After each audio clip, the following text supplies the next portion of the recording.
Welcome back. The oil market has so far shrugged off rising US-Saudi tensions over the killing of journalist Jamel Khashoggi in the Saudi consulate in Istanbul.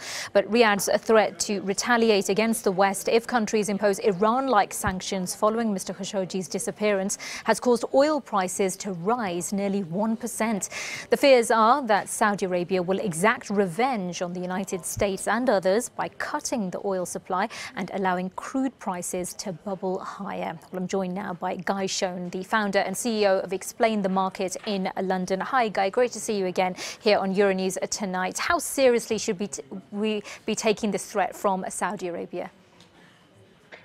Sam, plenty of people are worried. Plenty of people are talking about the Saudi-led oil embargo of 1973 that created a massive economic shock. Plenty of politicians remember 1973, and nobody, I think, wants a tit-for-tat spiral into a global recession. It is true that Europe is heavily reliant on imported energy and vulnerable to these oil price changes that we've seen. But things are very different now versus the 1970s. European countries have got much stronger strategic energy reserves. Renewable energy sources are on the rise, and also options are changing. Earlier this year, the US overtook Saudi Arabia as the world's largest daily crude oil producer.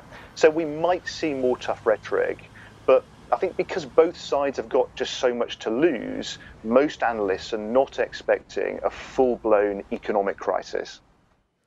Let's move on to our second topic, and some good news for HSBC. The shares in the banking giant have risen sharply after a larger than expected rise in quarterly profits there. How did they bring about that success?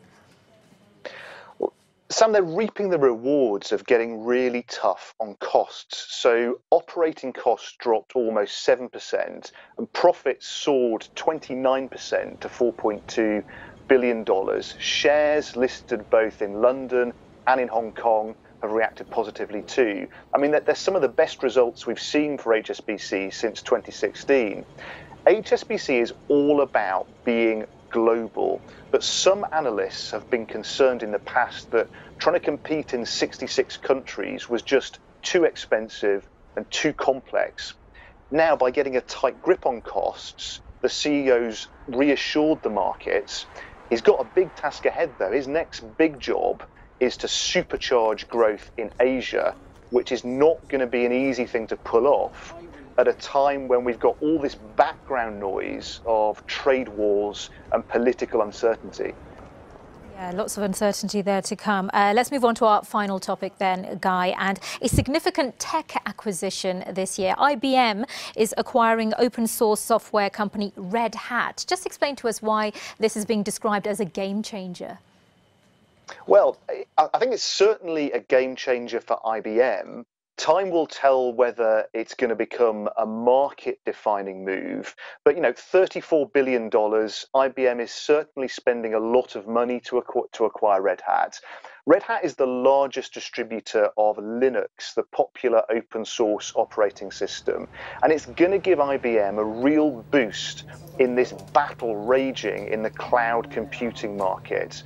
You know, that's a market when you've got Amazon, Microsoft, Google, all fighting against you. And frankly, when that's going on, you're going to need all the super smart developers and new ideas you can get your hands on.